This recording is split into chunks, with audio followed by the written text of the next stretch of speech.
Эчтеке жок, тып-тыныч жаткан элде эле таң атпай келди, тишиктен сууруп бара камап салган. Бул вообще түшүнүксүз.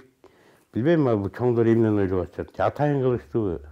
2 ай мурда Асыпбековдордун үйүн формачан кишилер бастырып кирип, журналист Тыныстан Асыпбековду кооптуу кылмышкердей эле кармап кетишкен. Жөн калбай үйүн кошо тинтишкен. Журналистти жана анын дагы 10 мурдагы кесиптешин бийлик башаламандыктарга чакырууга айыптап жатат. Бирок ошол тергөө көрсөтүп жаткан Темиров Лайфтын материалында чакырыктар жок, башка материалдарда да жок.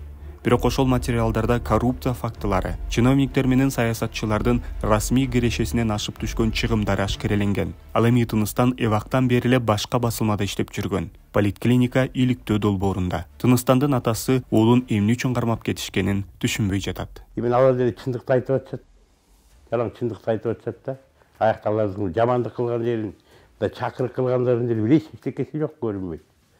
Булардын деле политклиникадаларын окуп мындай журналистикаларын карасаң деле бир башаламандык кылабыз, тигини жоготуш керек, муну жоготуш керек деген бир материалдарын көргөн жокмун, окуган жокмун андай материал. Таптаза материалдарды чыгарып атат, чындыктарды айтып атат.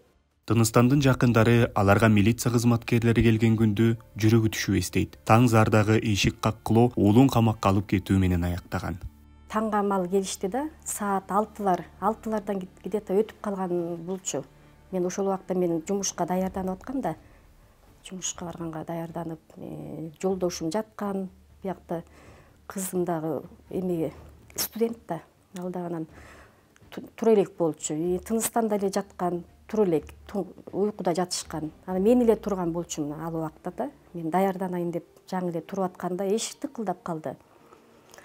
Анан эми ким болушу мүмкүн деп мен чын эле чочуладым да. Ким болушу мүмкүн? Тууган тушкандардан келсе айтып келет дейм. Азыр деген эми телефон деген бар. Айтпай ким келди, таң атпайм, таң зарда деп мен чочулап кеттим. Эмне болуп кетти деп. Жүрөгүм сездиби билбейм, аябай жаман акыбалда болдум да, эмне болуп кетти депчи чочуладым. Анан эле жолдошумду тур дедим, ким келмей эле сага бирөө чалдыбы депчи. Эшикти катып тарсылдатты. Тыныстан ач эшикти деп эле үйүнө чыгып калды. Анан ким бул десе эле милициядан, следственный отделден келдик деди. Телефонду алып эле милициялар эме келип мен телефонду иштетип баштасам, иштен кирип келди, эмелерин корочкаларын көрсөтүп эле ордерин, кагазын көтөрүп келди. Сени үйдө обыск кылабыз.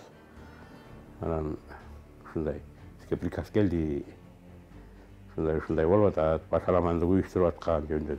Ушундай үйүңөрдө листовка, анан чакырык кагаздар бар экен, ошолорду текшеришибиз керек. Анан бияктын баарын карашты, балконго чыгып аяктан дагы ошо баарын эле тинтти. Бу дивандын астыларынан бери буларды карады, төшөктөрүн, журкандарыбыздын баарын ачып, кийимдерибиздин чөнтөк-пөнтөк, Тыныстандын кийим-кечектерин, баарыбыздын эле кийим-кечек, чөнтөктөр үстүнө. Анан эчтеке баарыбыз тигип, кухнянын биттек чегип чыгыштыбыз, кампалардын баарын карап чыгыштыбыз.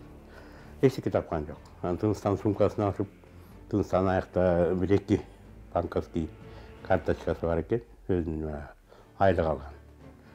Анан паспорту. Тыныстан суранды, алды карточкаларымды албаңыздар, тиги жакында квартиранын акчасын төлөйбүз, мына жакындап калды. Тыныстан төлөп турат да квартиранын акчасын. Мен алган маянам эмнеге жетет, тамак ашымдан артпайт. Жолдошум 2-чи группада инвалид. 2 карындашыбыз студент. Анан жалгыз Тыныстан бизди каралашып турган ушу балам эле да. Тапкан кагаз ошол эле болуп калды. Ошону алды да, анан кийин ошол экинчисин эле изымать этишти. Анан мындай тигиндей пропаганда кылган кагаздар каякта? Ой, андай кагаздар эчтеке жок, андай эчтеке алып келбесе үйгө. Каяктагы пропаганда, эмне болгон пропаганда? Журналисттер камалгандан кийин президент Садыр Жапаров маек куруп, кармалгандар боюнча токтолуп, аларды сабатсыз блогерлер деп атаган. Кесиби боюнча иштебейт деген. Бирок Тыныстан мисалы университетте саясат таануу кесибин, буга кошумча журналистиканы окуган. Темиров Лайфка келип, кыргызстандыктарды сызга отургузган турак жай кооперативдери, тендерлердеги табышмактуу жеңиштер жана президент менен УКМКнын башчысына жакын адамдардын кызматка дайындалганы тууралуу материалдарды чыгарган. Издеп жүрүп ошо Темировго кирди. Темиров менен асыл иштеди го дейм. 1 жылга жеткен жок.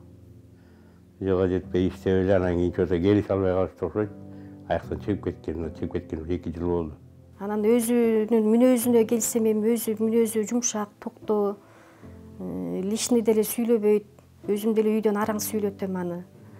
Анан бул жумушунда эми башка да эми. Үйдө башка Тыныстан болсо бизге мамилеси башка, жумушта башка. Тыныстан жакындарына жароокер, токтоо алардын тирек таянычы экен. Кесиптештерине тамашакөй жана кесипкөй адис, өзүн лидер катары көрсөтө алган. Быйыл февралда Асыпбеков Бишкек шаардык сотунда сүйлөп, жогорку кеңештин депутаттарын журналисттердин жапырт кармалганын кароо боюнча комиссия түзүүгө чакырган. Ошондой эле ал сотто айныгыз дал келбестикке 2022 жылдан бери Темиров лайыкта иштебей калганына көңүл бурууга чакырган. Ал эми аны кармоого себеп болгон материалдар 2023 жылы жарыяланганын айткан. Бирок сот чечимин өзгөртпөй, Асыпбековду башка кесиптештериндей эле камакта калтырган. Эч бир күнөөсүз адамдардын укуктары тебеленип жатат. Эгерде ушундай баягы укуктар тебеленсе, биз укуктуу мамлекет болбой калабыз. Жардамы тийбейби, бирок биз деле кайрылып атабыз. Тыныстан деле кайрылып, ошо жана сотунда ошентип кайрылуу жасады. Өзү ичи күйүп атат да, баламчы жөн эле ак жеринен эле жөн эле каралап атса, мыйзамсыз түрдө эле отуруп атса, жанагынтип. Бул эмне кылган? Эч күнөөсү жок. Эчтекеси жок.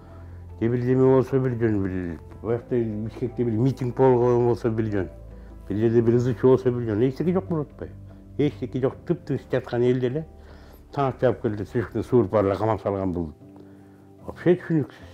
Учурда Тыныстандын үй бүлөсү ата-энеси адилеттүү сот чечимин күтүүдө. Журналисттерге карата басым-кысым токтойт деп үмүттөнүшөт. Жолдошум отурат, күндө сахары көтөрүлүп, давлениясы көтөрүлүп, ула мен доктурга алып барам, кайра алып келем, ушинтип мен оор күндөрдү өткөрүп атам.